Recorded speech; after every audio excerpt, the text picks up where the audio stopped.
guys, we've got a fun review today because we're talking about Amazon's The Lord of the Rings, The Rings of Power. We officially returned to Middle-earth with The Rings of Power, which is a series that I was mildly excited for, because I'm always going to have some level of excitement for new Lord of the Rings material, even if I would probably consider myself more of a casual fan of Lord of the Rings compared to other big properties. Personally, I'm just very intrigued to just see where the story goes, with a story that's set thousands of years before Lord of the Rings, and a whopping $416+ million budget that Amazon slapped onto this series. That budget alone, $460+ million, I mean, that's insane. That is the most expensive television show ever, so you better believe that this show has to look pretty damn good with a budget of that size. Now, Amazon only did provide me with the very first 2 episodes of Lord of the Rings, The Rings of Power, but from the very start of that very first episode, you immediately see such a massive budget pouring onto the screen. Stunning, grand visuals, action spectacle, and production quality that's on par with some of the best cinematic experiences. All of that, along with assistance from an epic score from Bear McCreary,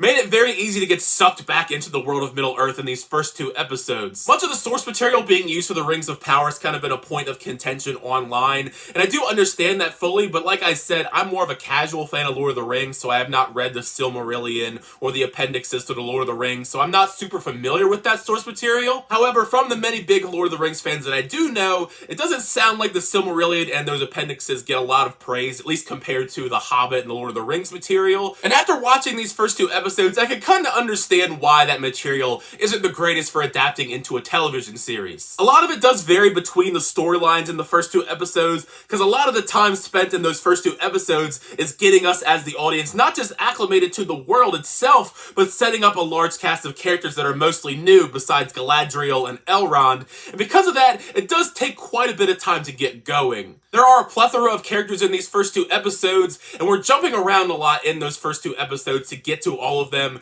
so the narrative itself just kind of feels messy. Just the overall pacing of these first 2 episodes does need some work, because right as I'm enjoying one of the main storylines, we hop to another storyline that I'm not as interested in, and it kind of just takes the wind out of the sails for stuff that I am more intrigued in. There's also not a whole lot of connective tissue to all the storylines going on, but we are only in episode 2, so that could change. Regardless of that, I did find most of the stories in the Rings of Power's first 2 episodes pretty intriguing. I think my personal favorite among all of them early on was Galadriel. Her story all around is the most action-packed, and if there was a main character to this show, I feel like it would be Galadriel's story. Cate Blanchett, I mean, she was so iconic as the character in both the Hobbit films and the Lord of the Rings, but I do like what Morfydd Clark brought to the role. I've always quite liked Morfydd Clark. I thought she was phenomenal in Saint Maud a couple years back. This does feel like a very different interpretation of Galadriel compared to the one that we saw in the Peter Jackson films. Like I said, it's been thousands of years in between. I don't know if maybe this is accurate at all. Someone can correct me in the comment section if they want to, but as far as this interpretation of the character goes in the Rings of Power, I thought she did a pretty good job all around, even outside of the action sequences. It was interesting seeing this fierce commander type version of Galadriel fighting enemies, hunting down the last remaining collaborators of Morgoth, and getting lost at sea in the process. It's still way too early to gauge where her adventure is going to lead, but out of all the storylines, I think that is the one I'm most intrigued to just see going forward, with this mysterious man by her side, and that's really all I can really say about it because I don't want to spoil anything for you guys. If there's one of these storylines that I could count on to bring some good energy to the Rings of Power, it is the storyline that's following the Harfoots, due to the fact that the majority of them are fun, energetic, curious characters that have a strong desire to go out and adventure, much to their detriment because it does cause them to be stuck helping this mysteriously powered giant man, but it does seem like a friendship is blossoming as we end off episode 2. 2 episodes in, the jury is still kind of out when it comes to Elrond and the dwarves due to a lack of development, not because I dislike their characters all that much. I mean, I'm still not a big fan of Elrond. I think it's going to take me a bit more time to adjust to this different version of Elrond compared to Galadriel, because he's definitely a not as wise version of Elrond, but you can tell that he is on that path to gaining that knowledge in his conversation he has with Galadriel early on. The screen time that we do get with the dwarves, though, I thought was spectacular. I mean, they're just such great characters all around. They're feisty. They are guaranteed to give you a good laugh along the way, much like they do in their limited screen time here. Also, just to clarify, I have absolutely no problem with the diversity in this show. I know that is another big point of contention due to the fact that some of these fictional characters are being played by people of color. I think that criticism is kind of ridiculous. It's a fantasy series. I don't really think it's the end of the world if some of these people are played by actresses or actors of color.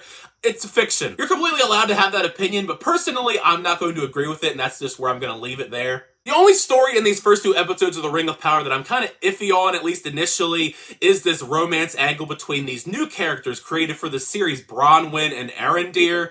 They have this kind of forbidden love thing going on that, at least for now, doesn't have a lot of promise, other than the fact that there is a boy around them that has a suspicious item that appears to be quite evil and is going to impact the rest of the series. That is the part of their storyline that I am the most intrigued by. Hopefully their story does pick up steam though fast, because I've never been a big fan of these created characters for these properties. They did the same thing in The Hobbit with Evangeline Lilly's character, and I wasn't a big fan of her either, and I hope that it's not the same case here. But all around, I think these first 2 episodes of The Rings of Power, they're solid. They're not amazing by any means. It is extremely amazing the spectacle put on display here in this series with such a massive budget. That is the part of this that is really impressive to me. The stories, they still have a lot of work to go. We are only 2 episodes in, but it's, to be determined as far as the main storyline goes for the season. 2 episodes out of 8 really doesn't give you a full picture of what's going on. So for now, it's okay. I'm not sure yet if I'm going to cover this series each and every week with you guys like I do a lot of series, but for now, make sure you share your thoughts down below when you do get a chance to check out the first 2 episodes, Lord of the Rings, The Rings of Power. Did you like the series? Did you dislike the series? Share all your thoughts down below in the comments section about the series, your thoughts and theories, where you think we're going to go for the rest of season 1. Thank you guys, as always, check out the reviews. I do appreciate that. Make sure to like on the video and also subscribe to the channel so you're always up to date reviews, reactions, unboxings, and more. For the next time, I'll see you guys later.